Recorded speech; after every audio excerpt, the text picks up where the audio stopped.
నమస్కారం ప్రతిధ్వనికి స్వాగతం. ఎల్ఆర్ఎస్ ఎంతకు తేలదేమి ఇప్పుడు లక్షల మందిని వెంటాడుతున్న ప్రశ్న ఇది. దాదాపు 25.5 లక్షల మంది ఇందుకోసం దరఖాస్తులు చేసుకున్నారు. వారిలో ప్రభుత్వ పిలుపు మేరకు 5 లక్షల మంది వరకు ఫీజులు చెల్లించి క్రమబద్ధీకరణకు ముందుకొచ్చారు. దరఖాస్తులు పెట్టుకున్న వారిలో ఫీజులు కట్టిన వారే తక్కువ మంది అనుకుంటే ఆ కొద్ది మందిలోనూ ప్రొసీడింగ్స్ అందింది మరికొద్ది మందికి మాత్రమే. వేలు లక్షల రూపాయల్లో డబ్బులు కట్టినా ఎటూ తేల్చకపోవడంతో వాళ్ళందరికీ ఎదురుచూపులే దిక్కవుతున్నాయి. మరోవైపు కనీస అవసరాలకు కూడా నిధులు లేక మున్సిపాలిటీలు మొహం వాచిపోతున్నాయి. ఈ పరిస్థితుల్లో అసలు ఎల్ఆర్ఎస్ దరఖాస్తుల ప్రక్రియలో ఎందుకిన్ని చిక్కుముళ్లు? ఆగిన వాటి పరిష్కారం కోసం ఏం చేయాలి? ప్రభుత్వం విధానపరంగా క్లియర్ చేయాల్సిన అంశాలేంటి? ఇదే అంశంపై నేటి ప్రతిధ్వని చర్చలో పాల్గొంటున్నవారు పద్మనాభరెడ్డి గారు, సుపరిపాలన వేదిక కార్యదర్శి హైదరాబాద్ నుంచి, శ్రీనివాస్ చౌహాన్ గారు, భూ వ్యవహారాల న్యాయ నిపుణుడు హైదరాబాద్ నుంచి, పుల్లూరు సుధాకర్ గారు, పట్టణాభివృద్ధి వ్యవహారాల నిపుణులు వరంగల్ నుంచి. ముందుగా పద్మనాభరెడ్డి గారు, రాష్ట్ర వ్యాప్తంగా ఎల్ఆర్ఎస్కు 25.5 లక్షల మంది దరఖాస్తులు చేసుకుంటే అందులో డబ్బులు కట్టి క్రమబద్ధీకరణకు ముందుకొచ్చిందే 5 లక్షల మంది. వాటి పరిష్కారంలోనూ జాప్యం ఎందుకు? అంటే ఈ ఎల్ఆర్ఎస్ అనేది కొత్త విషయం కాదు. 2007లో ఒకసారి చేసినారు, 2015లో ఒకసారి జీవో ఇష్యూ చేసినారు, మళ్ళీ 2020లో కూడా చేసినారు. అంటే వాళ్ళన్నిటిది ఏంటంటే ప్రభుత్వము ఈ ఎల్ఆర్ఎస్ లేఅవుట్స్ ఏదైతే వాళ్ళు పెడుతున్నారో అన్ప్లాన్డ్గా, అంటే ఒక పద్ధతి ప్రకారం లేకపోవడం వలన సిటీ డెవలప్మెంట్ దెబ్బతింటుంది. కాబట్టి ప్రభుత్వమే వాళ్ళ నుంచి ఫైన్గా కలెక్ట్ చేసి అక్కడ డెవలప్మెంట్ చేస్తామన్నారు. దీంట్లో అర్థం ఏమీ లేదు. ఎందుకనంటే ఆల్రెడీ లేఅవుట్ అయిపోయింది, చిన్న చిన్న ఇరుకు రోడ్లు ఉన్నాయి, అలాగే కావాల్సినంత పబ్లిక్ స్పేస్ కూడా వాళ్ళు వదలలేదు. ప్రభుత్వం ఇప్పుడు దాన్ని ఎట్లా డెవలప్ చేస్తుంది? డబ్బు తీసుకొని మేము డెవలప్ చేస్తాము దాన్ని అంత అని చెప్పడం ఒకటైతే, ఇప్పుడు 2007, 2015లో ఇచ్చిన జీవోలలో ఏమన్నారంటే మీరు ఇంత ఫీజు కట్టినట్టయితే మేము రెగ్యులరైజ్ చేస్తామన్నారు. కొందరు కట్టినారు, రెగ్యులరైజ్ అయింది, ఇంకా కొందరు కట్టలేదు. ఇప్పుడు 2020లో ఇచ్చిన గైడ్లైన్స్లో ఏంటంటే మీరు రెగ్యులరైజ్ చేసుకున్నట్టయితే మీకు వాటర్ కనెక్షన్ ఇవ్వము, డ్రైనేజ్ ఫెసిలిటీస్ ఇవ్వము, పవర్ కనెక్షన్ ఇవ్వము, ఈ మాదిరిగా బెదిరింపుడు అన్నమాట. దాంతో అప్లికేషన్స్కే కొన్ని కోట్ల రూపాయలు వచ్చినాయి. అంటే ఇండివిజువల్గా అప్లికేషన్ పెట్టుకుంటే రెగ్యులరైజేషన్కు ఆన్లైన్లో 1000 రూపాయలు ఛార్జ్ అన్నారు. అది కాక ఒక సంస్థ ఏదైతే ఆ భూమి లేఅవుట్ డెవలప్ చేసిన వ్యక్తి పెట్టుకున్నట్టయితే 10,000 రూపాయలు అన్నారు. ఇట్లా చాలామంది మీరు చెప్పినట్టుగా ఇప్పుడు 25 లక్షలకు పైబడి ప్రజలు అప్లికేషన్స్ ఇచ్చినారు. ఇచ్చిన తర్వాత మేము ఫోరం ఫర్ గుడ్ గవర్నెన్స్ నుంచి ఇదేంది ప్రతి 4-5 సంవత్సరాలకు ఒకసారి లేఅవుట్ రెగ్యులరైజేషన్ అంటారు, దీనికి ఒక అంతం లేదా? మీరు ఇప్పుడు రెగ్యులరైజ్ చేస్తే వాళ్ళకు ఊతం ఇచ్చినట్టు అవుతుంది, మళ్ళీ వాళ్ళు ఇంకా రెగ్యులరైజేషన్కు అడుగుతారు. అదేగాక హైదరాబాద్ సిటీ తీసుకుంటే జోన్స్ చేసినారు. నివాసయోగ్యమైంది రెసిడెన్షియల్ జోన్ అన్నారు, ఆ పరిశ్రమలు ఉంటే ఇండస్ట్రియల్ జోన్ అన్నారు, కామన్ ఫెసిలిటీస్ ఉంటే కామన్ ఫెసిలిటీస్ జోన్ అన్నారు. ఇలా జోన్లు చేసి డెవలప్ చేసేటప్పుడు ఈ ఎల్ఆర్ఎస్ వచ్చేసి ఇండస్ట్రియల్ జోన్లోనో లేకుంటే కన్జర్వేషన్ జోన్లో ఉంటే ఆడ రెగ్యులరైజ్ చేస్తే అర్థమే లేదు ఈ జోనింగ్ కోసమని. ప్రభుత్వం ఏదైతే చేస్తుందో అది బేసిక్గా తప్పు. ఇది మేము హైకోర్టులో వెళ్ళాం, హైకోర్టులో కేసు పెండింగ్ ఉండగా ఇదే ఇష్యూ మీద వేరే స్టేట్లలో కూడా వచ్చింది ఇది మాట్లాడితే ఎల్ఆర్ఎస్ రెగ్యులరైజేషన్ అని. సో దాని మీద సుప్రీంకోర్టు కేసు వెళ్ళింది, సుప్రీంకోర్టులో పెండింగ్లో ఉంది. ఈ మధ్యనే కూడా మేము ప్రభుత్వాన్ని అడగడం జరిగింది, మరి మీరు మళ్ళీ ఎల్ఆర్ఎస్ రెగ్యులరైజేషన్ అంటున్నారు, మరి కేసు ఉంది కదా అంటే అవును సుప్రీంకోర్టులో ఉంది, మేము దానికి లోబడే ఆర్డర్ ఇస్తామంటారు. అంటే ఇంత దుర్మార్గం పని. అంటే లోబడి అంటే సపోజ్ మీరు డబ్బు కట్టించుకుంటారు, రెగ్యులరైజ్ అంటారు, తెల్లారి సుప్రీంకోర్టు వచ్చి ఇదంతా తప్పు అసలు రెగ్యులరైజ్ చేయొద్దంటే డబ్బు కట్టిన వాళ్ళ పరిస్థితి ఏం కావాలో? కోర్టులో కేసులు ఉన్నాయని చెప్పి 25 లక్షల మంది అప్లై చేసినా కానీ డబ్బు కట్టింది సుమారు 4-5 లక్షల మంది మాత్రమే. అంటే భరోసా లేకుండా పోతుంది. ప్రభుత్వం కూడా ఆ కేసును తొందరగా సుప్రీంకోర్టులో క్లియర్ చేయించుకొని ఈ ఎల్ఆర్ఎస్ పని ముందు పెట్టుకుంటే బాగుండేది. కానీ ఆ కేసు అట్లాగే ఉంది సుప్రీంకోర్టులో. ఇప్పుడు వీళ్ళు మళ్ళీ ఎల్ఆర్ఎస్ అని తీసుకోవడము అది సబబు కాదు, మేము దాన్ని ఒప్పుకోవడం లేదు. రైట్. శ్రీనివాస్ చౌహాన్ గారు, మీకు తెలిసి ఎల్ఆర్ఎస్ పరిష్కార ప్రక్రియలో అధికారులకు ఎదురవుతున్న ప్రధాన సమస్యలు ఏంటి? మీరు మాట్లాడుతున్నంత వరకు దరఖాస్తుదారులు ఏమంటున్నారు? సార్, ఎల్ఆర్ఎస్ అంటే లేఅవుట్ రెగ్యులరైజ్ స్కీమ్. ప్లాట్లను క్రమబద్ధీకరణ చేయడం కోసము 2020లో కేసీఆర్ ప్రభుత్వం ఒకసారి స్కీమ్ తీసుకొచ్చింది, కానీ ఆ అప్లికేషన్స్ అన్ని కూడా అక్కడే పెండింగ్ లో పడిపోయాయి. ఆ తర్వాత కాంగ్రెస్ ప్రభుత్వము మళ్ళీ ఎల్ఆర్ఎస్ పేరుతో మళ్ళీ అప్లికేషన్స్ ని స్వీకరించడం మొదలుపెట్టింది. అయితే ఇప్పుడు వచ్చినటువంటి ప్రధానమైనటువంటి సమస్య ఏంటి అనంటే, గతంలో లేఅవుట్లు చేసిన వాళ్ళు ఎవరైతే ఉన్నారో, అంటే ఉదాహరణకు ఒక రియల్ ఎస్టేట్ కంపెనీ ఒక విలేజ్ లో ఒక ప్రాంతంలో 10 ఎకరాల భూమిని తీసుకొని లేఅవుట్ చేసింది అనుకోండి. లేఅవుట్లు చేసి ప్లాట్లు అమ్మేసింది. ప్లాట్లు అమ్మే క్రమంలో ఆ 10 ఎకరాల తర్వాత కొంత భూమి ప్రభుత్వ భూమియో, లేకపోతే ఇనాం భూమియో, సీలింగ్ భూమియో, లేకపోతే చెరువులు కుంటల పరిధిలోకి వచ్చే భూములు ఏవైతే ఉన్నాయో ఆ భూములను కూడా వీళ్ళు ఏం చేశారు అనంటే, లేఅవుట్ లో భాగంగా అక్కడ ఉన్నటువంటి రైతుల దగ్గర నుంచి కొంత తక్కువ మొత్తంలో కొనుగోలు చేసేసి లేఅవుట్ లో మెర్జ్ చేసేసి ఆ భూములలో ఆ సర్వే నెంబర్లలో కూడా వీళ్ళు ప్లాట్ల నెంబర్లు కేటాయించి సబ్ రిజిస్ట్రార్లతో కుమ్మకైపోయి ఆ వాటిని ప్లాట్ల వారీగా రిజిస్ట్రేషన్లు చేసేస్తున్నారు. ఇప్పుడు ఆ కొనుగోలుదారులు ఎవరైతే ఉన్నారో ఎల్ఆర్ఎస్ స్కీమ్ వచ్చిన తర్వాత వాళ్ళ అప్లికేషన్స్ పెట్టుకుంటే అధికారులు ఏం చేస్తున్నారంటే ఆ సర్వే నెంబర్లన్నీ కూడా, కొన్ని దరఖాస్తులేమో ఈ సర్వే నెంబర్లని ఇనాం భూముల కిందికి వస్తాయని రిజెక్ట్ చేస్తున్నారు. కొన్ని చోట్ల ఏమో ఇవి గవర్నమెంట్ భూములకు సంబంధించిన సర్వే నెంబర్లని రిజెక్ట్ చేస్తున్నారు.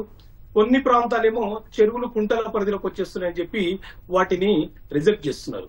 ఇప్పుడు ఎల్ఆర్ఎస్ స్కీమ్ లో ఉన్నటువంటి గైడ్ లైన్స్ ఏంటంటే, ఏదైనా ఒక ప్లాట్ కి సంబంధించిన ఎల్ఆర్ఎస్ అప్లికేషన్ వస్తే ముందుగా రెవెన్యూ అధికారులు, ఆ తర్వాత ఇరిగేషన్ అధికారులు వీరంతా క్షేత్రస్థాయిలో పరిశీలన చేసి ఈ లేఅవుట్ అప్రూవ్డ్ అయి లేకపోయినా ఖచ్చితత్వంగా ఉన్నది, దీనికి ఎన్ఓసి ఇస్తేనే డైరెక్టర్ గారు ఎన్ఓసి ఇస్తేనే, ఈ అధికారులు ఎన్ఓసి ఇస్తేనే డైరెక్టర్ గారు ఆ అప్లికేషన్ ని యాక్సెప్ట్ చేయడం అనేది జరుగుతుంది.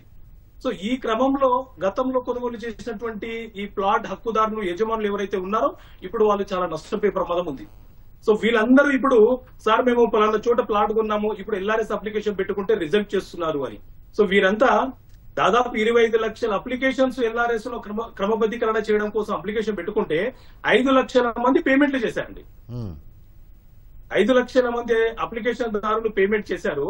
ఇప్పుడు వాళ్ళకు వచ్చినటువంటి ఈ మేజర్ సమస్యలు ఏవైతే ఉన్నాయో వీటి మీద కూడా ప్రభుత్వము పునఃపరిశీలన చేయాలి. ఎందుకంటే వీళ్ళు ఎప్పుడో సీలింగ్ ల్యాండ్ కింద ఉన్న దాన్ని లేఅవుట్ లో మెర్జ్ చేసి రిజిస్ట్రేషన్ చేయడం వల్లనే కదా కొనుగోలుదారులు ప్రజలు కొనుగొన్నారు. ఇప్పుడు అది ఎల్ఆర్ఎస్ పరిధిలోకి రాదు, దాన్ని మేము రెగ్యులరైజ్ చేయలేము అని చెప్పి వాటిని రిజెక్ట్ చేస్తున్నారు. మరి వాళ్ళ పరిస్థితి ఏంటి? ఆ రోజు సబ్ రిజిస్ట్రార్ గారు రిజిస్ట్రేషన్ చేసి ఉండకపోతే వాళ్ళు కొనుగోలు చేసేవాళ్ళే కాదు కదా. సో ఇలాంటి సమస్యలు మేజర్ గా ఉన్నాయి. వీటిని కూడా ప్రభుత్వము పునరాలోచన చేయాలి, పరిశీలన చేయాలి, వీటికి ఒక ప్రత్యామ్నాయ మార్గం చూపించాలి. లేకపోతే చాలా మంది లేఅవుట్లలో గ్రామ పంచాయతీ లేఅవుట్ల నుంచి జిహెచ్ఎంసీ మున్సిపాలిటీ పరిధిలో ఉన్నటువంటి లేఅవుట్లలో చాలా మంది ఈ రకంగా మోసపోయినటువంటి కొనుగోలుదారులు ఎవరైతే ఉన్నారో వాళ్ళంతా ఈ రోజు మన దగ్గరకు వస్తున్నారు, కేసులు ఫైల్ చేయాలని ప్రయత్నం చేస్తున్నారు. సో కొంత లెంగ్తీ ప్రాసెస్ అయ్యేటట్టుంది. సివిల్ ప్రొసీడింగ్ అంటే కొంత లెంగ్తీ ప్రాసెస్ ఉంటుంది. కాబట్టి వాళ్ళ సమస్య పరిష్కారం కోసము ప్రభుత్వం కూడా ఆలోచన చేయాలని నేను కోరుకుంటున్నానండి. రైట్ అండి. సుధాకర్ గారు, గ్రేటర్ వరంగల్ పరిధిలో ఎల్ఆర్ఎస్ దరఖాస్తులకు సంబంధించిన ప్రక్రియ ఎలా కొనసాగుతోంది? దరఖాస్తుదారులకు అధికారుల నుంచి ఎలాంటి సమాధానాలు వస్తున్నాయి? వరంగల్లో ఎల్ఆర్ఎస్ దరఖాస్తుల పరిష్కార ప్రక్రియ అనేది చాలా నత్తనరకన సాగుతుంది, మందకొడిగా సాగుతుంది. ఉదాహరణకు కనుక మనం చూసినట్టయితే 2020 అక్టోబర్లో గత ప్రభుత్వం ఎల్ఆర్ఎస్ స్కీమ్ని అనౌన్స్ చేసినప్పుడు అక్టోబర్ 31 దాకా గడువు పొడిగించినప్పుడు ఉమ్మడి వరంగల్ జిల్లాలో దాదాపు 1,58,000 అప్లికేషన్స్ ఎల్ఆర్ఎస్ అప్లికేషన్స్ రావడం జరిగింది. అందులో అప్పట్లో ఒక 10,000 దరఖాస్తులు మాత్రమే పరిష్కరించిందని చెప్పి కార్పొరేషన్ గణాంకాలు చెప్తున్నాయి. 1,47,000 అప్లికేషన్స్ అట్లాగే పెండింగ్ ఉన్నాయి. మళ్ళీ తర్వాతి కాలం లోపల 2024లో ఈ 3 ఏళ్లు సైలెంట్గా ఉన్న ప్రభుత్వం మళ్ళీ 2024లో కొత్త నోటిఫికేషన్ రిలీజ్ చేసి మళ్ళీ ఎల్ఆర్ఎస్ కావాలని అడిగినప్పుడు కూడా కొన్ని వేల దరఖాస్తులు వచ్చినాయి. కానీ ఇప్పుడు పరిస్థితి ఏంటిది అని అంటే పాత 1,47,000 పెండింగ్తో పాటు ఇప్పుడు ఉన్నాయి కలిపి దాదాపుగా ఉమ్మడి వరంగల్ జిల్లాలో 2 లక్షల పైన దరఖాస్తులు పెండింగ్లో ఉన్నాయి. సాంకేతిక సమస్యలు అంటున్నారు, సర్వర్ సరిగ్గా పనిచేయడం లేదంటున్నారు. వెబ్సైట్లోకి వెళ్తే కనీసం మరి డాక్యుమెంట్స్ ఏదైనా అప్లోడ్ చేయకపోతే షార్ట్ ఫాల్ మెసేజ్ కూడా రావడం లేదు. దాదాపు ఆ ఫీజుల కాల్కులేషన్ కూడా చాలా ఎక్కువ తక్కువలు జరుగుతున్నాయని కూడా మన ప్రజలు కంప్లైంట్ చేయడం జరుగుతుంది. తర్వాత భూమి మార్కెట్ విలువల్లో కూడా చాలా తేడాలు ఉన్నాయి. మేము దీన్ని పరిష్కరించడం ఇప్పట్లో సులభం కాదు అని చెప్పి కార్పొరేషన్ నుంచి వాళ్ళకు సమాధానాలు వస్తున్నాయి. దాంతో 2 లక్షల మంది అప్లికెంట్స్ దాదాపుగా నిరాశ నిస్పృహలలో మునిగిపోయి ఉన్నారు. దాదాపుగా వరంగల్ చుట్టూ శివారు గ్రామాలన్నీ కూడా అనధికారిక వెంచర్లుగా మారిపోయినాయి. ఆ మారిపోయినప్పుడు కూడా దాన్ని పట్టించుకోలేదు, రిరాలో రిజిస్టర్ చేయలేదు. ఇప్పుడు ఎల్ఆర్ఎస్ కావాలి అని అంటే మాత్రం చాలా భూములు మాత్రం మాకు తెలిసినంత వరకు వరంగల్లో మనకు చెరువులో కుంటలలో శిఖం భూములలో ఉన్నాయి. దాదాపు వరంగల్ నగరంలో అయితే కాలనీలే చెరువుల్లోకి వచ్చేసినాయి. దాదాపు ఒక 70-80 కాలనీలు చెరువుల్లో ఉన్నాయి. మరి ఇప్పుడు వాటికి దాదాపు కాలనీలకే ఎల్ఆర్ఎస్ లేని పరిస్థితి ఉంది. మరి పరిష్కారం చూస్తే అధికారులు మాత్రం పరిష్కారం చూపెట్టడం లేదు. మరి సిస్టంలో కూడా చాలా సమస్యలు ఉన్నాయంటున్నారు. జనరల్గా మనకు ఎల్ఆర్ఎస్ ప్రక్రియ దరఖాస్తుల ప్రక్రియ అనేది 3 దశల్లో కొనసాగుతుంది. L1, L2, L3 అని. L3 కమిషనర్ స్థాయి. కానీ సిస్టంలోకి వచ్చేటప్పటికి ఏం జరుగుతుంది అని అంటే మొత్తం రాష్ట్ర వ్యాప్తంగా L1, L2 దరఖాస్తుని L3కి పంపించినప్పుడు అవి L3లో కనబడకుండా మళ్ళీ తిరిగి వెనక్కి వస్తున్నాయని చెప్పి అధికారులు చెప్తున్నారు. అంటే ఇది మనకు సెంటర్ ఫర్ గుడ్ గవర్నెన్స్ ఈ సాఫ్ట్వేర్ తయారు చేసింది. మరి ఈ మెకానిజంలో చాలా సమస్యలు ఉన్నాయి. అసలు వాళ్ళ అప్లికేషన్లు కూడా మనకు కమిషనర్ స్థాయిలో L3, L2లో కూడా కనిపించడం లేదు. అంటే రకరకాల సాంకేతిక సమస్యలు వస్తున్నాయి. వరంగల్లో మాత్రం మరి దాదాపుగా 2 లక్షల అప్లికేషన్లు మాత్రం పెండింగ్ ఉన్న పరిస్థితి కనిపిస్తుంది. మరి దాదాపుగా 3 ఏళ్లు జరిగింది. 1000 రూపాయలు కలెక్ట్ చేసిండ్రు 2020లోనే. 3 ఏళ్లు గడిచినప్పటికి కూడా కనీసం మెసేజ్ రాని వాళ్ళు కూడా ఉన్నారు. ఫోన్ కాల్ కూడా రాలేదు. ఆ వెరిఫికేషన్స్ కూడా చాలా లేట్ అవుతుంది. ట్రైన్డ్ పీపుల్ లేరు. ఎక్కువ భాగం ప్రైవేట్ సర్వేయర్ల మీద ఆధారపడుతున్నారు. ప్రైవేట్ సర్వేయర్లు డాక్యుమెంట్స్ అప్లోడ్ చేస్తున్నారు. కానీ మరి వెరిఫికేషన్కి వచ్చేటప్పటికి ఏమైనా సమస్యలు వస్తే వాళ్ళు కూడా సాల్వ్ చేయలేని పరిస్థితిలో ఉన్నారు. అంటే ట్రైన్డ్ సర్వేయర్స్ లేకపోవడం, తర్వాత ప్రజలకి సరిగ్గా సూచనలు సలహాలు ఇవ్వగలిగే సాంకేతిక యంత్రాంగం లేకపోవడం కూడా ప్రజలకి ఈ సమస్యలు రావడానికి కారణం అవుతుందని చెప్పి మేము అనుకుంటున్నాం. రైట్ పద్మనాభ రెడ్డి గారు, నిజానికి రాష్ట్ర పురపాలక శాఖ మార్చి 31లోపే ఎల్ఆర్ఎస్ దరఖాస్తులు పరిష్కరిస్తామంది. అదే ఊపులో రిజిస్ట్రేషన్ల శాఖ ఎల్ఆర్ఎస్ కోసం ప్రత్యేక విండో కూడా ప్రారంభించింది. కానీ ఇంకా లేట్ ఎందుకు? అంటే ఇంకా దాంట్లో క్లారిటీ రావడం లేదు. ఇప్పుడే చెప్పినట్టుగా 3 లేయర్స్లో ఉంది. మొదలేమో ఫస్ట్ లేయర్లో ఆన్లైన్ అప్లికేషన్స్ వచ్చినప్పుడు సెంటర్ ఫర్ గుడ్ గవర్నెన్స్ వాళ్ళు సిస్టమేటిక్గా ఉన్నాయా లేదా అని చూడడము. రెండోదేమో ఫీల్డ్ ఇన్స్పెక్షన్స్ అనమాట. ఫీల్డ్లోకి పోయి అది నిజంగానే వాళ్ళ పట్టా ల్యాండా లేకుంటే చెరువులో ఉన్నదా, పార్క్లో ఉన్నదా, ప్రభుత్వ భూములు ఉన్నదా, ఇది చూడడం. థర్డ్ లెవెల్ లోపల అప్పుడు దాన్ని డిసైడ్ చేస్తారనమాట.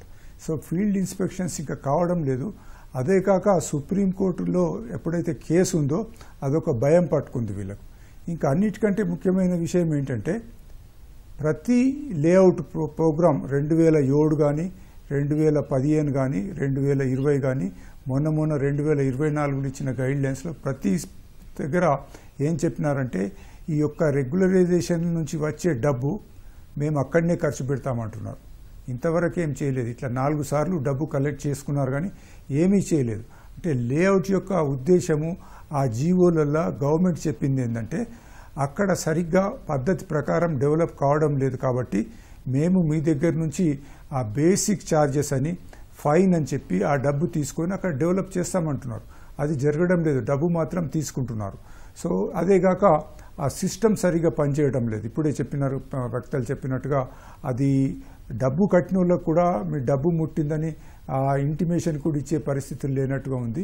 ఇది సెంటర్ ఫర్ గుడ్ గవర్నెన్స్ ఏదైతే ఉందో ఎవరైతే తయారు చేసినారో వాళ్ళు ఒకసారి దాన్ని పరీక్ష చేసి సరిగ్గా ఎక్కడ మిస్టేక్స్ జరుగుతూ ఉన్నాయి దాన్ని సరి చేసినట్టయితే బాగుంటుంది. లేనట్టయితే చాలామందికి డబ్బు కట్టేసి సంవత్సరాలు గడుస్తున్నా కానీ ఇంకేమీ కావడం లేదన్నది ఒకటి ఉంటుంది.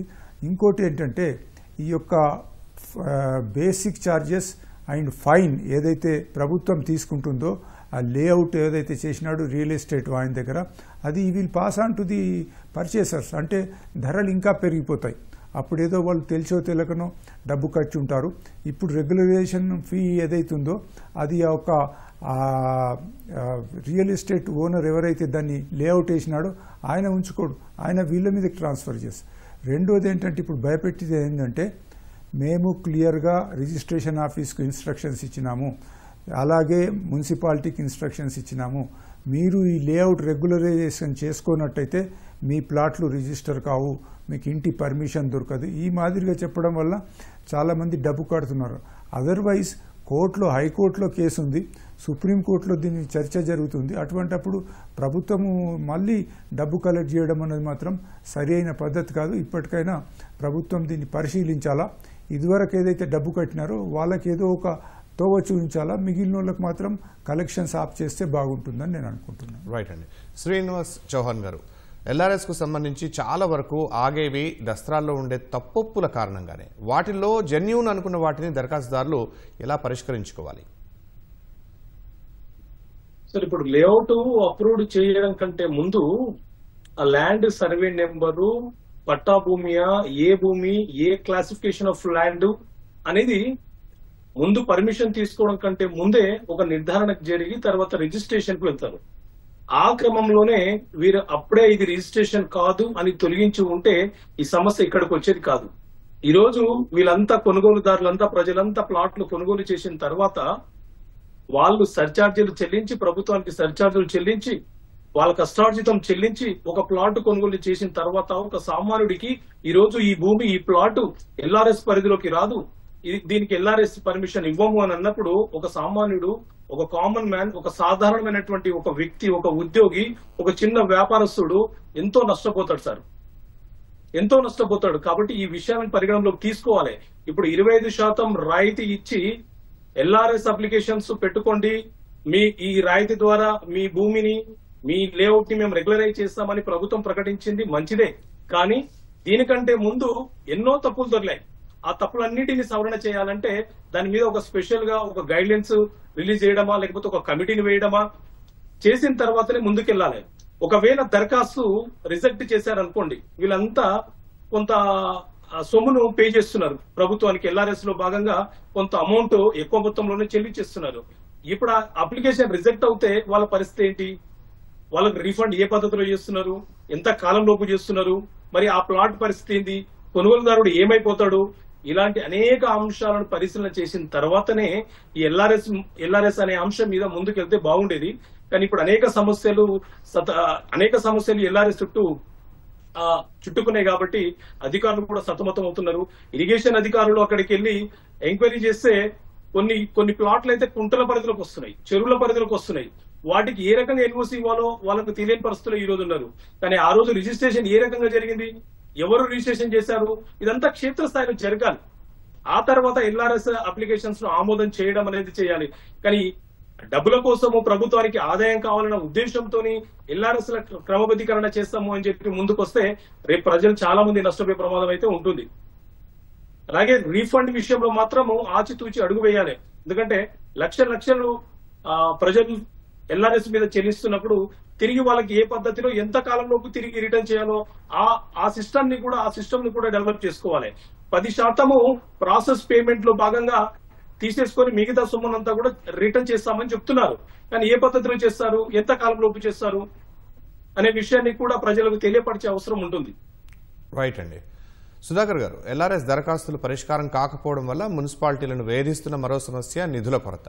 వాటి ద్వారా స్థానిక సంస్థలకు రావాల్సిన నిధుల పరిస్థితి ఏంటి అసలు? వాస్తవంగా చెప్పాలంటే మున్సిపాలిటీలు ఎల్ఆర్ఎస్ నిధుల మీద ఆధారపడడం కరెక్ట్ కాదు. ఎల్ఆర్ఎస్ అంటేనే అక్రమ నిర్మాణాలని సక్రమం చేయడం. వాస్తవానికి నగరాల్లో ఈ రోజున్న వరద ముంపు భయాలు కానీ, తర్వాత నగరాలు మనం కాంక్రీట్ జంగిల్స్గా మారిపోయి ఉష్ణద్వీపాలుగా మారడం కానీ, రకరకాల వాతావరణ మార్పులకు, పొల్యూషన్కు కారణంగానికి పూర్తిగా దాదాపుగా అక్రమ నిర్మాణాలే. దాదాపు కొన్ని లక్షల అక్రమ నిర్మాణాలు ఉన్నాయి. హైదరాబాద్లో మనం చూసినట్టయితే దాదాపు 1,59,000 అక్రమ నిర్మాణాలు నాలాలు, చెరువులు, కుంటల పైన ఉన్నాయని చెప్పి మనకు రిపోర్ట్స్ ఉన్నాయి. అప్పట్లోనే దాదాపు ఒక్క నాలాల మీదనే 28,000 అక్రమ నిర్మాణాలు ఉన్నాయని కిర్లోస్కర్ కమిటీ చెప్పింది. అంటే ఇటువంటి అక్రమ నిర్మాణాలని ఎంకరేజ్ చేస్తూ ఎల్ఆర్ఎస్ కావాలని ఆ నిధుల మీద మున్సిపాలిటీ ఆశపడితే రేపు నగరాల భవిష్యత్తు ఏమవుతుంది? నగరాలు పూర్తిగా ఇప్పటివరకే అస్తవ్యస్తమైన అభివృద్ధి ఉన్నది. జోనింగ్ నిబంధనల్ని పాటించడం లేదు, ల్యాండ్ యూజ్ రెగ్యులేషన్స్ పాటించడం లేదు, ల్యాండ్ డెవలప్మెంట్ నిబంధనల్ని పాటించడం లేదు, లేఅవుట్స్లో ఓపెన్ స్పేస్లు కూడా వదిలిపెట్టడం లేదు. మరి రేపు పొద్దున ఇండస్ట్రియల్ జోన్లో, కమర్షియల్ జోన్లో, రెసిడెన్షియల్ జోన్ ఇటువంటిది ఇస్తే రేపు ఒకవేళ అది ఎల్ఆర్ఎస్లోకి కనుక వస్తే దాని పరిస్థితి ఏంటిది అది? కాబట్టి ఇక్కడ ముఖ్యంగా ఏమైతే నగరాలు ఇప్పుడున్న పరిస్థితికి 90% అక్రమ నిర్మాణాలే కారణమని నీతి ఆయోగ్ నివేదికలు చెప్తున్నాయి. మరి ఈ అక్రమ నిర్మాణాలని నువ్వు సక్రమం చేస్తే రకరకాల సమస్యలు ఉత్పన్నమయ్యే అవకాశం ఉంది. ఉదాహరణకు మీరు చూడండి, ఇండస్ట్రియల్ జోన్లో కనుక రెసిడెన్షియల్ జోన్ని ఉన్న భూమి రెసిడెన్స్ వచ్చేలాగా మనకు ఎల్ఆర్ఎస్ కనుక కొన్ని ప్లాట్లు చేస్తే మాత్రం మరి అక్కడ ఉన్న ఇండస్ట్రియల్ పొల్యూషన్ వాళ్ళు తట్టుకోగలుగుతారా? అలాగే మరి రిక్రియేషన్ జోన్లో కనుక, హెరిటేజ్ జోన్లో కనుక రెసిడెన్షియల్ జోన్స్ ఇస్తే రెసిడెన్షియల్స్కి పర్మిషన్ ఇచ్చి ఆ ప్లాట్లను ఎల్ఆర్ఎస్ చేస్తే మరి వాటి ఒక ప్రణాళికబద్ధమైన అభివృద్ధికి అవకాశం ఎక్కడుంది? నగరాలకున్న ఈ అస్తవ్యస్త పరిస్థితికి అక్రమ నిర్మాణాలే కారణం. అటువంటప్పుడు ఎల్ఆర్ఎస్ నిధుల మీద ఆధారపడడం మున్సిపాలిటీ అనేది కరెక్ట్ కాదు. ఆ విషయం మర్చిపోవాలి. పూర్తిగా తన స్వంత ఆదాయం మీద ఆధారపడే అవకాశం మున్సిపాలిటీలకు ఉండాలి. వాస్తవానికి మున్సిపాలిటీలకు ఇన్కమ్ లీకేజ్ బాగా జరుగుతుంది. ట్రేడ్ లైసెన్సుల్లో అవినీతి ఉంది. ట్రేడ్ లైసెన్సుల్లో రావాల్సిన బకాయిలు రావడమే లేదు. ఇప్పుడు ఉదాహరణకు వరంగల్లో చూస్తే 2,50,000 హౌస్ ఆస్తి ప్రాపర్టీస్ ఉంటే మీకు అట్లా దాదాపుగా ఒక 70-80% మాత్రమే ప్రాపర్టీ ట్యాక్స్ వసూలు అవుతుంది. కొన్ని ఇయర్స్లో 50% కూడా వసూలు కావడం లేదు. ట్రేడ్ లైసెన్సెస్లో అవినీతి ఉంది. తర్వాత మనకు గవర్నమెంట్ నుంచి రావాల్సిన రిజిస్ట్రేషన్ డిపార్ట్మెంట్ నుంచి రావాల్సిన బకాయిలు, లైబ్రరీ నుంచి రావాల్సిన లైబ్రరీకి చెల్లించగా మిగిలిన అమౌంట్, తర్వాత రకరకాలుగా పన్నేతర ఆదాయాన్ని మున్సిపాలిటీలు పెంచుకోవాలి తప్ప ఎల్ఆర్ఎస్ నిధుల మీద ఆధారపడడం మాత్రం కరెక్ట్ కాదు. అలాగే ప్రభుత్వాలు కూడా కేంద్ర ప్రభుత్వాన్ని బదనాం చేస్తుంటాయి, మాకు రావాల్సిన నిధులు ఇవ్వడం లేదు, మాకు రావాల్సిన గ్రాంట్లు రావడం లేదని. కానీ ఇవే రాష్ట్ర ప్రభుత్వాలు స్థానిక ప్రభుత్వాలకు ఎటువంటి నిధుల్ని, గ్రాంట్లని మంజూరు చేయడం లేదు. అది జనరల్ ఫండ్ అయినా, స్పెషల్ అసిస్టెన్స్ ఫండ్స్ అయినా, SC/ST ఫండ్స్ అయినా కూడా చాలా డిలే జరుగుతున్నది. సరైన సమయానికి కూడా ఫండ్స్ రాక మున్సిపాలిటీలు ఆర్థిక సంక్షోభంలో కూరుకొని పోతున్నాయి. కాబట్టి మున్సిపాలిటీలు వాస్తవంగా ప్రభుత్వం నుంచి నిధులు రావాలి. అందుకు మున్సిపాలిటీలకు ప్రభుత్వాల బడ్జెట్లో ఏ మున్సిపాలిటీకి ఎంత అనేది జనాభాను బట్టి కేటాయించాలి. అట్లాగే మున్సిపాలిటీలు కూడా స్వంత ఆదాయంతో ఎదగాలని చూడాలి. టౌన్ ప్లానింగ్ మీద ఆధారపడి మనకు ప్రాపర్టీస్ ట్యాక్స్ కూడా మంచిగా వసూలయ్యేటట్టు చూడాలి. తర్వాత బిల్డింగ్ రెగ్యులేషన్స్ పాటించడం ద్వారా మాత్రమే మరి రకరకాలుగా మరి ఇటు వ్యాపార పద్ధతుల్ని ప్రోత్సహించడం ద్వారా, పబ్లిక్ ప్రైవేట్ పార్ట్నర్షిప్ ప్రోత్సహించడం ద్వారా డెవలప్మెంట్ చేసినప్పుడు మాత్రమే ఖచ్చితంగా అది మున్సిపాలిటీలు స్వయం సమృద్ధికి పొందే అవకాశం ఉంటుంది. కాబట్టి ఎల్ఆర్ఎస్ నిధుల మీద ఆధారపడడం మంచిది కాదని చెప్పి పౌరులుగా మేము భావిస్తున్నాం. రైట్ అండి. పద్మనాభరెడ్డి గారు, దరఖాస్తుల పరిష్కారంలో అధికారులు ఎదుర్కొంటున్న మరొక సవాల్ కొన్నింటి లేఅవుట్ మ్యాప్లు, రెవెన్యూ దస్త్రాలు సరిగా అందుబాటులో లేకపోవడం. వాటికి ఎవరిది బాధ్యత? అంటే ఇంతకంటే మొదలు ఒక చిన్న క్లారిఫికేషన్ ఏంటంటే, ఇప్పుడు మనం డిస్కస్ చేసేది ఎల్ఆర్ఎస్ మీద. అయితే ఇంతకుముందు మిత్రుడు చెప్పినాడు బిల్డింగ్ రెగ్యులరైజేషన్, అది బీఆర్ఎస్ అని సెపరేట్గా ఉంది. దానికి ఇప్పుడు ఎల్ఆర్ఎస్కు సంబంధం లేదు. వారు చెప్పినట్టుగా మున్సిపాలిటీస్ కానీ లోకల్ బాడీస్ ఈ ఎల్ఆర్ఎస్, బీఆర్ఎస్ ఈ యొక్క పెనాల్టీ మీద ఆధారపడకుంటే మంచిది. ఇది అవసరం కూడా లేదు. సో ఇప్పుడు మీరు చెప్పేదానికి ఏంటంటే, సిస్టమ్ మన రికార్డ్స్ అన్నీ కూడా సరిగా, రెవెన్యూ రికార్డ్స్ సరిగా లేవు. ట్యాంక్స్ ఉన్నాయి రకరకాలుగా. హైదరాబాద్ నగరంలో తీసుకుంటే సుమారుగా ఒకప్పుడు 1800 ట్యాంక్స్ అన్నారు. అవి కుదించి 360 అన్నారు. ఇప్పుడు 100 కూడా లేవు. ఈ ట్యాంకులలో చాలా మట్టుకు కన్ఫ్యూజన్ ఉంది. అంటే దాని యొక్క ట్యాంక్ మెమోయిర్స్ అంటారు, అంటే దాని జీవిత చరిత్ర, ఎప్పుడు కట్టినారు, ఎంత ఏరియా అని. ఈ యొక్క లేక్స్ డివిజన్ అని ఉంది హైదరాబాద్లో, వాళ్ళు బౌండరీస్ ఫిక్స్ చేసినట్టయితే ఈ ప్రాబ్లం వచ్చేది కాదు. ఇప్పుడు రేరా వాళ్ళు కూడా పోయి ఆ ట్యాంకులలో ఇండ్లు ఉన్నాయని చెప్పి కూలగొడుతున్నారే, ఆ సమస్య కూడా వచ్చేది కాదు. అంటే రికార్డ్ సరిగా లేవు, సిస్టమ్ కూడా సరిగా డెవలప్ చేసుకోలేదు. ఏదో ఆ రెవెన్యూ మీద కన్నులు పెట్టి ఎంత వస్తే అంత తీసుకుందామన్న ఉద్దేశంతోనే ఈ యొక్క లేఅవుట్ రెగ్యులరైజేషన్ అన్న స్కీమ్ ముందుకు వచ్చిందే తప్ప, సిస్టమేటిక్గా సిటీని డెవలప్ చేద్దాము, ప్లాన్డ్ సిటీగా చేద్దాము, విశాలమైన రోడ్లు ఉండాలి అనేది ఆ ఉద్దేశంతో వచ్చింది కాదు. కేవలము ఈ యొక్క భూముల ధరలు బాగా పెరిగిపోయినాయి. ఒక రియల్ ఎస్టేట్ వాళ్ళే ఎందుకు దీంట్లో లాభం పొందాలా, ప్రభుత్వం కూడా లాభం తీసుకోవాలన్న ఉద్దేశంతోనే ఈ లేఅవుట్ రెగ్యులరైజేషన్ స్కీమ్స్ వచ్చినాయి. మొత్తానికి ఎవ్వరు కూడా దీంతో సాటిస్ఫై లేరు. డబ్బు కట్టిన వాళ్ళు కూడా సాటిస్ఫై లేరు. ప్రభుత్వం కూడా ఏం చేయాలనో తెలవడం లేదు. అధికారులు కూడా ఇది తలలు పట్టుకొని కూర్చున్నారు. ఒక దిక్కేమో కోర్టులో కేసులు, రెండోదేమో సిస్టమేటిక్గా కట్టిన వాళ్ళు ఎంత కట్టినారన్నది తెలవడం లేదు. ఫీల్డ్ లెవెల్లో అంటే సెకండ్ స్టేజ్లో మున్సిపాలిటీ, ఇరిగేషన్ అండ్ రెవెన్యూ అధికారులు ఆ లేఅవుట్కి అప్లై చేసిన వాళ్ళు తీసుకొని ఫీల్డ్లో ఇన్స్పెక్షన్ చేయాలి. చేస్తున్నప్పుడు వాళ్ళకు రకరకాల సమస్యలు వస్తున్నాయి. దీని మీద ఇంతకు మొదలే మిత్రుడు చెప్పినట్టుగా అధికారులు కూర్చొని ఏం చేయాలన్నది ఆలోచించాలా. ప్రజలు డబ్బు కట్టిన వాళ్ళకు మాత్రము కష్టం లేకుండా, అంటే వాళ్ళకి ఇబ్బంది లేకుండా సమస్యకు పరిష్కారం కనుగొంటే బాగుంటుందని నేను అనుకుంటున్నాను. పద్మనాభరెడ్డి గారు, డెవలప్మెంట్ అథారిటీస్ వచ్చి కూడా చాలా ఏళ్లు అయిన తర్వాత కూడా రెవెన్యూ దస్త్రాలు సరిగా అందుబాటులో లేకపోవటం, ఎవరిది బాధ్యతగా గుర్తించాలి? దీనికి బాధ్యులు ఎవరు? అంటే ఇప్పుడు మనం చూసినాం, ధర్నీ అని తీసుకొచ్చినారు మధ్యలో, దాంతో ఎంతో ఇబ్బందులైనాయి. ఉదాహరణకు ఒక సర్వే నంబర్ ఒక 150 ఎకరాలు ఉంటే దాంట్లో ఒక ఎకరము లిటిగేషన్లు ఉంటే వాళ్ళు తెలిసి తెలియక మొత్తం 150 ఎకరాలు అండర్ లిటిగేషన్ అన్నారు. ఈ మాదిరిగా ఏదైతే కంప్యూటర్ ఆపరేట్ చేసే వాళ్ళు ఉన్నారో వాళ్ళు కరెక్ట్గా ఫీడ్ చేయలేదు సిస్టమ్ లోపల. దాంతో ధర్నీతోని ఎంతోమంది అవస్థపడ్డారు. ఇప్పుడు ధర్నీ తీసేసేసి కొత్తగా భూభారత్ అని పెట్టినా కానీ అది పెద్దగా ఇంకా చట్టం ఇప్పుడిప్పుడే వచ్చింది, పెద్దగా ఇంకా అమల్లోకి రాలేదు.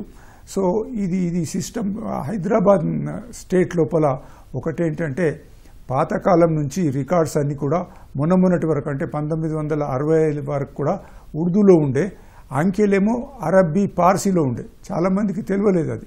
అట్లాగే పెద్ద ఎత్తున భూములు అంటే షికార్గాస్ అని పెట్టేది, అంటే ఆ నవాబులు వాళ్ళ హంటింగ్ కోసమని హైదరాబాద్ చుట్టుపక్కల చాలా ల్యాండ్స్ వాళ్ళు ఇచ్చేసినారు. అట్లాగే కొన్ని ఎవాక్యూ ప్రాపర్టీ అంటారు, అంటే పోలీస్ యాక్షన్ అయినప్పుడు కొందరు నవాబులు దేశాన్ని విడిచి పారిపోయినారు, ఎన్మీ ప్రాపర్టీ అంటారు లేదా ఎవాక్యూ ప్రాపర్టీ అంటారు. దాని మీద కూడా రకరకాలుగా ట్యాంపరింగ్ జరిగింది. తర్వాత భూదాన్ ల్యాండ్స్ ఉన్నాయి. భూదాన్ ల్యాండ్స్ కూడా రికార్డ్స్ అన్ని తారుమారు చేసేసి అన్ని పట్టాలు చేసుకున్నారు, లేఅవుట్లు అయిపోయినాయి, బిల్డింగ్లు కూడా కట్టినారు. ఇప్పుడు ఆ రికార్డ్స్ అన్ని తీస్తుంటే ఎవరికి అర్థం కావటం లేదు ఏం చేయాలనో చెప్పి. కొన్ని సందర్భాల్లో అధికారులు, కొందరు ఐఏఎస్ ఆఫీసర్స్ కూడా మనం చూసినాం, పేపర్ల వార్తలు వచ్చినాయి, భూదాన్ ల్యాండ్స్ మీద వాళ్ళు ఒక పార్టీకి సపోర్ట్ చేయడానికని రెగ్యులరైజ్ చేసిన విషయాలు కూడా మనం చూస్తూ ఉన్నాం. సో ఇది ఒక పెక్యులియారిటీ ఉంది తెలంగాణ రాష్ట్రంలో. ముఖ్యంగా నైజాం పీరియడ్లో రికార్డు సరిగా మెయింటైన్ చేయలేకపోవడం వలన ఈ సమస్యలు వస్తున్నాయి. దీనికి ఒక సిస్టమేటిక్గా చేస్తే బాగుంటుంది. కానీ ఒకళ్ళు వచ్చి ధర్నీ అని, ఇంకొక పార్టీ వచ్చి భూభారతి అని, తెల్లారి ఇంకేదైనా పార్టీ వచ్చినట్టయితే ఇంకేదో అని, ఇలా రకరకాలుగా చట్టాలు మారుస్తూ పోతున్నట్టయితే ఇబ్బందులు ఎదురవుతాయని నేను అనుకుంటున్నాను. రైట్ అండి. శ్రీనివాస్ చౌహాన్ గారు, ఎల్ఆర్ఎస్ను ప్రాథమిక స్థాయిలో తిరస్కరిస్తే అప్లైట్ కమిటీలో తిరిగి దరఖాస్తు చేసుకోవచ్చని టౌన్ ప్లానింగ్ విభాగం అధికారులు చెప్పారు. అది ఎలా? ప్రజల్లో దానిపై అవగాహన ఉందా? రైట్. దానికంటే ముందు నేను ఒక విషయం వివరించాలనుకుంటాను సార్. ఇప్పుడు ఎల్ఆర్ఎస్ అనే ఒక స్కీము 2020లో తెచ్చిన, 2025లో ప్రభుత్వం తీసుకొచ్చిన, దాని ఉద్దేశం ఏంటి? క్రమబద్ధీకరణ కానటువంటి లేఅవుట్లు ఏవైతే ఉన్నాయో వాటిని క్రమబద్ధీకరణ చేయడము, చట్టబద్ధత కల్పించడం. సరే, ఆ లేఅవుట్లకైతే అప్రూవ్డ్ లేవు, ఆ లేఅవుట్లు ఎక్కడ పడితే ఎక్కడ ప్లాట్లు అమ్ముకున్నారు అని చెప్పి వాటికి క్రమబద్ధీకరణ చేస్తున్నారు. కానీ ఇప్పటి నుంచి జరిగే లేఅవుట్లకైనా సరైనటువంటి మార్గదర్శకాలు, గైడ్ లైన్స్ తోని పర్మిషన్స్ ఇస్తున్నారా అంటే ఇప్పటికీ కూడా అగ్రికల్చర్ ల్యాండ్ ఏదైతే ఉందో, సాధారణంగా ఒక లేఅవుట్ రూపకల్పన చేయాలంటే ముందుగా అగ్రికల్చర్ ల్యాండ్ ఏదైతే ఉందో అది కూడా పట్టా భూములు ఏవైతే ఉన్నాయో ఆ భూములను నాలా యాక్ట్ 2005 ప్రకారంగా నాలా కన్వర్షన్ చేసిన తర్వాత లేఅవుట్ అప్రూవ్డ్ తీసుకొని, రేరా పర్మిషన్ తీసుకొని, ఆ తర్వాత ప్లాట్ల వారీగా అమ్మాలి. ఈ ప్లాట్ల వారీగా అమ్మే క్రమంలో ఏ లేఅవుట్ అయితే రూపకల్పన చేసినారో అక్కడ రోడ్ ఫెసిలిటీ, ఎలక్ట్రిసిటీ, డ్రైనేజు, అనేక సౌకర్యాలు కల్పించి ఆ ప్లాట్లను అమ్మాలి, ప్రజలకు నష్టం లేకుండా చేయడం. రేరా కూడా ఎందుకు ఏర్పడింది? కొనుగోలుదారుడికి నష్టం ఏర్పడకుండా కొనుగోలుదారుడి యొక్క సంక్షేమం కోసమే రేరా ఏర్పడింది. కానీ ఇప్పటికీ కొన్ని లేఅవుట్లలో ప్రభుత్వ భూములు ఉన్నాయి, భూదాన్ భూములు ఉన్నాయి, ఎండోమెంట్ భూములు ఉన్నాయి, చెరువులు, కుంటలు, సర్వే నెంబర్లు కూడా లేఅవుట్లలో ఉన్నాయి సార్. ఇప్పటికీ కూడా కొనసాగుతున్నాయి అట్లా. మరి ఇప్పటికీ వీటిని కూడా సరైన గైడెన్స్ తోని లేఅవుట్ల రూపకల్పన చేయకుండా ముందుకెళ్తే మళ్ళీ ఒక 5-6 ఇయర్స్ తర్వాత మళ్ళీ ఎల్ఆర్ఎస్ స్కీమ్ తీసుకొచ్చి మళ్ళీ ప్రజలను ఇబ్బంది పెట్టడమే అవుతుంది. కాబట్టి ఇప్పటికైనా గవర్నమెంట్ ఏ లేఅవుట్లు అయితే ఇప్పుడు రూపకల్పన చేస్తున్నారో, ఏ రియల్ ఎస్టేట్ సంస్థ లేకపోతే ఏ వ్యాపారస్తులు చేస్తున్నారో లేఅవుట్ ని క్షేత్రస్థాయిలో పరిశీలన చేసిన తర్వాత మాత్రమే ఆ లేఅవుట్లకు అప్రూవ్ చేయాలి. లేకపోతే కొనుగోలుదారుడు, ఒక సామాన్యుడు, ఒక కామన్ మ్యాన్ నష్టపోతున్నాడు. అదేవిధంగా ఇప్పుడు అగ్రికల్చర్ ల్యాండ్ ధరణిలో సర్వే నెంబర్ల పేరుతోని పట్టదారు ఎవరు, అనుభవదారుడు ఎవరు అనే కాలమ్స్ ఉన్నాయి. గతంలో అనుభవదారుడు ఉండేది, ఇప్పుడు తీసేశారు. ఇప్పుడు పట్టాదారుడు ఎవరు అని అతనికి ఒక పట్టా ఇష్యూ చేయడం అనేది జరిగింది. అయితే అగ్రికల్చర్ ల్యాండ్ ని కూడా గుంటల వారీగా అమ్ముకుంటూ అక్కడ ఒక లేఅవుట్ ఎస్టాబ్లిష్ చేసినారు. సో వాటి మీద కూడా క్షేత్రస్థాయి పరిశీలన లేదు. రేపు వాటిని ఏ రకంగా క్రమబద్ధీకరణ చేస్తారు, ఏ రకంగా వాటి మీద ఇళ్ల నిర్మాణం చేసుకోవాలి, ఏ రకంగా ప్రజలు కొనుగోలు చేసినటువంటి వ్యక్తులు ఏ రకంగా ఇళ్ల నిర్మాణం చేసుకుని ముందుకు ప్రాసెస్ ని తీసుకువెళ్ళగలుగుతారు. సో ఇవన్నీ ఇప్పుడు జరుగుతున్నటువంటి అవకతవకలు ఏవైతే ఉన్నాయో ఇప్పుడే వాటిని సరిచేయకపోతే రేపు మళ్ళీ సేమ్ ఇలాంటి ఎల్ఆర్ఎస్ పరిస్థితి వస్తుంది. కాబట్టి వాటిని కొంత క్షేత్రస్థాయిలో పరిశీలన చేసి ఎక్కడిదక్కడ నిఘా పెడుతూ ఏ సర్వే నెంబర్ లో ఉన్నటువంటి భూములు పట్టా భూములు, ఏ భూములకు హక్కులున్నాయి, ఏ భూములకు హక్కులు లేవు అనే నిర్ధారణ చేసిన తర్వాత మాత్రమే లేఅవుట్లకు అప్రూవ్ చేయాలి. ఇక ఎల్ఆర్ఎస్ విషయానికి వస్తే వీళ్ళు దరఖాస్తు కనుక రిజెక్ట్ చేస్తే ఒక అప్పిలేట్ కమిటీ అనేది నియమిస్తున్నాము, అక్కడికి వెళ్లి మీరు దరఖాస్తు చేసుకుని తిరిగి పునఃపరిశీలన చేసుకునే వెసులుబాటు మీకు ఇస్తున్నామని చెప్పి అధికారులు చెప్తున్నారు. మరి అక్కడికి వెళ్ళిన తర్వాత ఒక సర్వే నెంబరు, భూదాన భూమికి సంబంధించిన సర్వే నెంబర్ ఉంది. ఇప్పుడు ఆ భూదాన భూమిలో ప్లాట్ కొనుగోలు చేశారు. ఇప్పుడు దాన్ని మార్చగలుగుతుందా మరి అప్పిలేట్ కమిటీ? మార్చలేదు కదా సార్. 1954 పాని నుంచి ఇప్పటి వరకు ఆ భూమి యొక్క క్లాసిఫికేషన్ భూదాన్ ల్యాండ్ అని ఉంటది, లేదా గవర్నమెంట్ ల్యాండ్ అని ఉంటది. ఇప్పుడు ఆ గవర్నమెంట్ ల్యాండ్ ని, ఆ భూదాన్ ల్యాండ్ యొక్క క్లాసిఫికేషన్ ని, ఆ భూమి యొక్క స్వభావాన్ని మార్చలేరు కదా. మరి దానికి ఏ రకమైనటువంటి గైడ్ లైన్స్ తీసుకొచ్చి ఆ సమస్యను పరిష్కరిస్తారు? ఎందుకంటే ఇది రాష్ట్ర వ్యాప్తంగా ఉన్నటువంటి సమస్య, ఏ ఒక్క చిన్న గ్రామానికో ఒక చిన్న పట్టణానికో ఉన్న సమస్య కాదు ఇది. కాబట్టి వీటి మీద చాలా క్షుణ్ణంగా పరిశీలన చేసిన తర్వాత గైడ్ లైన్స్ తీసుకొచ్చి ప్రజలకు నష్టం లేకుండా చేయాలి. ఎందుకంటే లక్షలు వేచించి ప్రజలు కొనుగొన్నారు కాబట్టి ప్రజలకు నష్టం లేకుండా చేస్తేనే మంచిదని నా భావన. అంటే అప్పీల్ ఎలా చేసుకోవాలనే దాని మీద మీరు ఏం క్లారిఫికేషన్ ఇస్తారు? వాళ్ళు రిజెక్ట్ చేసిన తర్వాత మళ్ళీ మన దగ్గర ఉన్నటువంటి డాక్యుమెంట్స్ ఏవైతే ఉన్నాయో, మనం పర్చేజ్ చేసినప్పుడు లింక్ డాక్యుమెంట్స్ కావచ్చు, మన దగ్గర ఉన్నటువంటి సేల్ డీ డాక్యుమెంట్స్ కావచ్చు, ఈ డాక్యుమెంట్లు ఏవైతే ఉన్నాయో ఆ డాక్యుమెంట్లు అన్ని కూడా మనం రీసబ్మిట్ చేసుకోవాలి. ఆ తర్వాత వాళ్ళు క్షేత్రస్థాయిలో అంటే ఎక్కడైతే పొజిషన్ ఉందో, ప్లాట్ పొజిషన్ ఎక్కడైతే ఉందో అక్కడ రావాలి. అక్కడ ఉన్నటువంటి అధికారులతో వీళ్ళు చర్చలు జరగాలి, సర్వే మ్యాప్లను తీసుకోవాలి, గ్రామ నక్షను తీసుకోవాలి. ఇది ఇలా చాలా క్షేత్రస్థాయిలో పరిశీలన చేస్తే ఆ సర్వే నెంబరు దేని పరిధిలోకి వస్తుందనేది తెలుస్తుంది. కానీ ఆ క్లాసిఫికేషన్ ల్యాండ్ అయితే మార్చలేరు, ఎందుకంటే గతంలో ఒక తప్పిదం జరిగింది. ఇప్పుడు ఆ 1954 పానీలో చూస్తే ఆ క్లాసిఫికేషన్ ఆఫ్ ల్యాండ్ చాలా స్పష్టంగా ఉంటుంది సార్. గవర్నమెంట్ ల్యాండ్ లో ప్లాట్లు చేశారు సార్, గవర్నమెంట్ ల్యాండ్ లో లేఅవుట్లు చేసి ప్లాట్లు అమ్మారు. రైట్ అండి, ఓకే. సుధాకర్ గారు, నిజానికి ఈసారి పూర్తి సాంకేతికత సాయంతో దరఖాస్తులు పరిష్కరిస్తామన్న ప్రభుత్వం పేమెంట్ అయిందంటే చాలు అన్ని క్లియర్ ఉంటే 24 గంటల్లో ప్రొసీడింగ్స్ అన్నది. ఇప్పుడు లోపాలు చక్కదిద్దడంలో మాత్రం ఎందుకు ఇంత ఆలస్యం అవుతోంది? వాస్తవంగా చెప్పాలంటే ఒక విషయం నేను స్పష్టం చేస్తున్నా, అక్రమ లేఅవుట్లో ఉన్న స్థలాలతోనే అక్రమ నిర్మాణాలు వచ్చే అవకాశం ఎక్కువ ఉంది. చాలా వరకు బిల్డింగ్ పర్మిషన్ తీసుకోకుండా కట్టిన నిర్మాణాలు కూడా వేల సంఖ్యలో ఉన్నాయి. వాటితోనే నగరాలు నాశనం అవుతున్నాయి అనేది నేను మరోసారి స్పష్టం చేస్తున్నా. పోతే మీ ప్రశ్న విషయానికి వస్తే, సాంకేతికత అనేది చాలా అడ్వాన్స్డ్ టెక్నాలజీ ఉన్నప్పటికీ కూడా వీళ్ళు సమస్య పరిష్కారంలో విఫలం కావడానికి కారణం వాస్తవంగా చెప్పాలంటే ఒక కమిట్మెంట్ అంటూ లేకపోవడమే, ఒక రకమైన ఉదాసీనత, అలసత్వమే. మీరు చూడండి, 2020లో 1000 రూపాయలు కట్టించుకున్నారు, 3 ఏళ్ల తర్వాత కూడా కనీసం దాన్ని ఊసే ఎత్తలేదు. అంటే ఇప్పుడు దాదాపు సెంటర్ ఫర్ గుడ్ గవర్నెన్స్ ఒక సాఫ్ట్వేర్ డెవలప్ చేసినప్పటికీ కూడా ఆ సాఫ్ట్వేర్లో రకరకాల సమస్యలు ఉన్నాయి. అవి పరిష్కరించలేక అధికారులు మల్లగుల్లాలు పడుతున్నారు, ప్రజలు బాధపడుతున్నారు. అంటే ఇప్పుడు మనకు కావాల్సిందల్లా ఒక మంచి ఎక్స్పర్ట్స్ టీం కావాలి, సమస్యను ఎప్పటికప్పుడు పరిష్కరించే సాంకేతిక యంత్రాంగం అయితేనే మాత్రమే ఈ సమస్యల్ని పరిష్కరించే అవకాశం ఉంటుంది.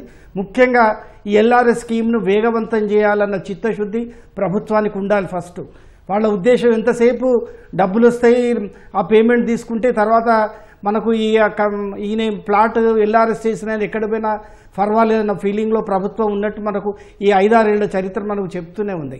వాళ్ళకు రెవెన్యూ ఇంపార్టెంట్, పేమెంట్ మాత్రమే ఇంపార్టెంట్. పేమెంట్ చేసిన తర్వాత మీకు కొన్ని చాలా ఎగ్జాంపుల్స్ ఉన్నాయి. ఇప్పుడున్న ఎల్ఆర్ఎస్ ప్రక్రియలో మొత్తం ఫీజు కట్టించుకున్న తర్వాత కూడా ప్రొసీడింగ్స్ ఇష్యూ చేయని సంఘటనలు వేల కొద్దీ ఉన్నాయి. వేల కొద్ది దరఖాస్తులు ఉన్నాయి. ప్రొసీడింగ్స్ ఇంతవరకు ఇష్యూ చేయలేదు. వాటికి అసలు వాటి పొజిషన్ ఏమైందో తెలియక మనకు వీళ్ళు తలలు పట్టుకుంటున్నారు చాలామంది మనకు ఈ ఎల్ఆర్ఎస్ అప్లై చేసిన వాళ్ళు. అటువంటి పరిస్థితి ఉంది. అంటే పేమెంట్ ఇంపార్టెంట్గా చూస్తున్నారు తప్ప మరి ఎల్ఆర్ఎస్ ప్రొసీడింగ్స్ ఇవ్వాలని కూడా ఆలోచించగా రకరకాల సాంకేతిక సమస్యల్ని అధికారులు ముందుకు తెస్తున్నారు. అవే ఇవాళ రేపు ఆర్టిఫిషియల్ ఇంటెలిజెన్స్ అటువంటి అడ్వాన్స్డ్ టెక్నాలజీస్ ఉన్న సమయం లోపల ఈ సాంకేతిక సమస్యని పరిష్కరించడం వాస్తవానికి పెద్ద కష్టమేం కాదు. కాబట్టి ప్రభుత్వం ఆ దిశలో ఆలోచించి సాఫ్ట్వేర్లో ఉన్న సమస్యల్ని పరిష్కరించి ఒక నూతనమైన ఆవిష్కరణ కనుక తీసుకొని వస్తే మాత్రం ఖచ్చితంగా ప్రభుత్వం ఎల్ఆర్ఎస్ ప్రక్రియను వేగవంతం చేసి ప్రజల సమస్యను పరిష్కరించగలుగుతుందని చెప్పి నేను భావిస్తాను. రైట్ అండి. పద్మనాభ రెడ్డి గారు, మీరు పరిశీలించినంత మేరకు ప్రస్తుతం జీహెచ్ఎంసీ మొదలు రాష్ట్రంలోని స్థానిక సంస్థల ఆర్థిక పరిస్థితి ఎలా ఉంది? అభివృద్ధి కార్యక్రమాల్లో అవి ఎక్కడున్నాయి? అంటే ఇప్పుడు మనకు రాజ్యాంగంలో చెప్పినారు ఏంటంటే కేంద్రంలో ఆ యొక్క ట్యాక్స్ రెవెన్యూ ఏదైతే ఉంటుందో దాన్ని రాష్ట్రాలకు పంచడానికి ఒక ఫైనాన్స్ కమిషన్ అని ఉంటుంది 5 ఏళ్ల పరిధితోని. ఇప్పుడు 15th ఫైనాన్స్ కమిషన్ ఉంది. వాళ్ళు చక్కగా ఏ రాష్ట్రాల లోపల డెవలప్మెంట్ ఇండెక్స్ చూసి ఏ రాష్ట్రానికి పర్ క్యాపిటా ఎంత కావాలన్నది డిస్ట్రిబ్యూట్ చేస్తారు. ఓవరాల్గా కిందటిసారి 42% కేంద్ర పన్నుల్లో వాటాలు రాష్ట్రాలకు ఇచ్చినారు. ఇప్పుడు 50% అడుగుతున్నారు. ఇక రాష్ట్రాలకు వచ్చినప్పుడు రాష్ట్రంలో కూడా స్టేట్ ఫైనాన్స్ కమిషన్ అని ఉంటుంది. అయితే తెలంగాణ ఫామ్ అయిన తర్వాత ఆ కమిటీని నిర్ణయించలేదు. అప్పుడు మేము ఫోరం ఫర్ గుడ్ గవర్నెన్స్ నుంచి హైకోర్టు వెళ్ళి ఫైనాన్స్ కమిషన్ కావాలా స్టేట్కు, ఆ గ్రామ పంచాయతీలకు మున్సిపాలిటీలకు అన్యాయం జరుగుతుందన్నప్పుడు హైకోర్టు ఆర్డర్ మీద ఫైనాన్స్ కమిషన్ పెట్టినారు. వాళ్ళు కొన్ని జిల్లాలు తిరిగి కొందరితో డిస్కస్ చేసి ఒక రిపోర్ట్ పంపినారు. రాష్ట్రంలో వచ్చే ఆదాయంలో ఇంత భాగము గ్రామ పంచాయతీలకు ఇవ్వాలని దాన్ని తొక్కిపెట్టినారు. ఎన్నిసార్లు అడిగినా కానీ ఫైనాన్స్ కమిషన్ రిపోర్ట్ ఇప్పుడు ప్రత్యేక రాష్ట్రం ఏర్పడి సుమారుగా 12 సంవత్సరాలైనా ఇప్పటి వరకు స్టేట్ ఫైనాన్స్ కమిషన్ రిపోర్ట్స్ ఏమి ఇచ్చినారు, రాష్ట్రం యొక్క బడ్జెట్ల నుంచి ఈ గ్రామ పంచాయతీలకు మున్సిపాలిటీలకు ఎంత డబ్బు పోవాలన్నది తొక్కిపెట్టేసినారు. ఎవరికి తెలియదు. ఏదో పాలకులు దయాదాక్షిణ్యాలు కలిసి మేము ఇక్కడ ఈ గ్రామ పంచాయతీకి ఇంత డబ్బు ఇస్తున్నాం లేదా ఈ జిల్లా పరిషత్కి ఇంత ఇస్తున్నాం అని చెప్తే తప్ప డబ్బు రావటం లేదు. ఇంకోటి ఏంటంటే మన దగ్గర సుమారుగా 2 సంవత్సరాల నుంచి గ్రామ పంచాయతీలకు ఎలక్షన్స్ లేవు. కేంద్ర ప్రభుత్వం నుంచి డైరెక్ట్గా గ్రామ పంచాయతీలకు వచ్చే నిధులు ఇక్కడ ఎలక్టెడ్ బాడీ ఉంటేనే వాళ్ళు పంపుతారు, లేకుంటే లేదు. వాళ్ళు పంపే డబ్బు రావడం లేదు. స్టేట్ గవర్నమెంట్ ఆర్థిక పరిస్థితి బాగాలేక గ్రామ పంచాయతీలకు డబ్బులు ఇస్తలేదు. ఇది ఇలా ఉంటే అంతకు మొదలు ఎన్నికల కంటే మొదలు పనులు చేసిన వాళ్ళు సర్పంచెస్ ఏదైతున్నారో వాళ్ళకు కూడా బకాయిలు పడ్డారు. వాళ్ళు రోజు రోడ్ల మీదకి ఎక్కుతూ ఉన్నారు. ఈ విధంగా గ్రామ పంచాయతీలకు, మున్సిపాలిటీలకు, కార్పొరేషన్స్కు ప్రభుత్వం చిన్న చూపు చూస్తుంది. అంతా ఎమ్మెల్యేల రాజ్యం అయిపోయింది. అంటే ఎమ్మెల్యే చెప్తేనే అక్కడ ఫండ్స్ వస్తాయి. ఇది ఎందుకు అంటున్నానంటే 2024 లోపల రాష్ట్ర ప్రభుత్వము ప్రతి అసెంబ్లీ కాన్స్టిట్యుయెన్సీకి 10 కోట్ల రూపాయలు మంజూరు చేసింది. సుమారుగా 1190 కోట్లు ఇవ్వడం జరిగింది. ఆ యొక్క ఎమ్మెల్యే గారు వర్కులు ప్రపోజ్ చేయాలా, వాళ్ళ ఎవరో నామినేషన్ బేసిస్ మీద వాళ్ళ పార్టీ వర్కర్స్కి ఇస్తారో అది అవుతుందో కాదో కూడా చూడరు. మరి అదే డబ్బు ఈ యొక్క లోకల్ బాడీస్కి ఇస్తే ఇప్పుడు గ్రామ పంచాయతీలకు వాళ్ళకి కావాల్సిన పనులు అక్కడ చేసుకుంటారు వాళ్ళు. ఇప్పుడు హైదరాబాద్లో సుమారు 18 అసెంబ్లీ కాన్స్టిట్యుయెన్సీస్ ఉన్నాయి. అంటే 180 కోట్లు. అది జిహెచ్ఎంసీకి ఇస్తే రోడ్స్ అవన్నీ రిపేర్ చేస్తారు కదా.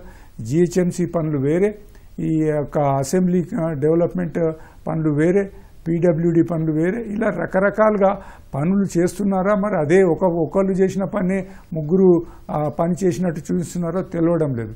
సో మొత్తానికి గ్రామ పంచాయతీలకు, లోకల్ బాడీస్కు ప్రభుత్వం ఈ ప్రభుత్వం ఆ ప్రభుత్వం అని కాదు, మొత్తం మన తెలంగాణ 2 తెలుగు రాష్ట్రాలనే కాకుండా ఆల్ ఓవర్ ఇండియాలో కూడా చిన్న చూపు ఉంది. ఎందుకంటే ఒకసారి లోకల్ బాడీ స్ట్రాంగ్ అయితే ఎమ్మెల్యేలు వీక్ అయిపోతారు.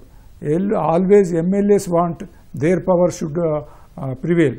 గ్రామంలో ఒక చిన్న రోడ్డు తయారు చేసినా ఎమ్మెల్యే గారు వచ్చి రిబ్బన్ కట్ చేస్తే కానీ ఆ రోడ్డు మీద వాడడానికి లేదు. ఆ పరిస్థితులు ఉన్నాయి. అంటే ఇక్కడ టోటల్గా లోకల్ బాడీస్ వాళ్ళు ఇప్పుడు నెక్స్ట్ 2 మంత్స్లో 3 మంత్స్లో ఎన్నికలు జరుగుతాయి. అది పార్టీలకు అతీతంగా ఎన్నికలు అని అంటున్నారు. అది ఇంతకు ముందు కూడా అలాగే జరిగింది, బాగుంది. కానీ ఈ యొక్క ఫండ్స్ ఇవ్వకుండా ఖాళీ వట్టిగా గ్రామ పంచాయతీలను పెంచుకుంటూ పోయి 8,000 ఉన్న గ్రామ పంచాయతీలు ఇప్పుడు తెలంగాణలో 12,000 చేసినారు. అయ్యా ఫండ్స్ ఇవ్వండి అంటే ఫండ్స్ కాదు కానీ కొత్త గ్రామ పంచాయతీలు ఇస్తామంటున్నారు. అంటే దీని అర్థం ఏంటంటే మహాప్రభు ఆకలి అవుతుంది అన్నం పెట్టమంటే అన్నం లేదు కానీ ఆకలి కాకుండా మందిస్తానన్నమాట ఎవరు. ఈ మాదిరిగా ప్రభుత్వాలు చిన్న చూపు చూస్తున్నాయి. దీంతో లోకల్ బాడీస్ అన్ని కూడా నిర్వీర్యం అయిపోయినాయి. శ్రీనివాస్ చౌహాన్ గారు, ఎల్ఆర్ఎస్ దరఖాస్తుల్లో పురోగతి లేని వారిని వేధిస్తున్న మరో ముఖ్యమైన ప్రశ్న తాము కట్టిన డబ్బులు తిరిగి వస్తాయా లేదా అని. నిబంధనల్లో ఈ విషయంపై ఏముంది, వాళ్ళు ఏం చేయాలి, బ్రీఫ్ గా చెప్పండి. ఈ విషయం ఇంతకుముందు నేను చెప్పాను. విషయం ఏంటంటే సార్, ఎల్ఆర్ఎస్ కంటే ముందు ఇంకొక విషయం నేను చెప్పదలుచుకున్నా ఏంటంటే సార్, ఎందుకంటే మోస్ట్లీ నేను సివిల్ మ్యాటర్స్ చూస్తుంటాను కాబట్టి ల్యాండ్ కి సంబంధించి చాలా ఇష్యూస్ మన దగ్గరకు వస్తూ ఉంటాయి. సో ఆ ఇష్యూస్లలో ల్యాండ్ ఇష్యూస్లలో ప్రధానంగా వచ్చే సమస్యలు ఏంటి అని అంటే, ఇప్పుడు ప్రభుత్వాలు మారినప్పుడల్లా ధరణి అని చెప్పి కేసీఆర్ గారి ప్రభుత్వం ఉన్నప్పుడు ధరణి అని తీసుకొచ్చారు. ఆ తర్వాత ఇప్పుడు భూభారతి తీసుకొచ్చారు. సో ఇక్కడ ప్రధానమైనటువంటి సమస్య మొన్న జూన్ 2వ తారీఖు నుంచి 20వ తారీఖు వరకు రెవెన్యూ సదస్సులు ప్రతి గ్రామంలో ప్రతి మండలంలో రెవెన్యూ సదస్సులు నిర్వహించినారు. ఈ రెవెన్యూ సదస్సులో భాగంగా ఎవరైతే సాదా బైనామా రూపంలో భూములు కొనుగోలు చేసి ఉన్నారో వారికి 13B సర్టిఫికేట్ లేకపోతే పట్టాలు జారీ చేస్తామని చెప్పి ప్రభుత్వము 2025 భూభారతి చట్టము చాలా స్పష్టంగా పేర్కొనడం జరిగింది. అయితే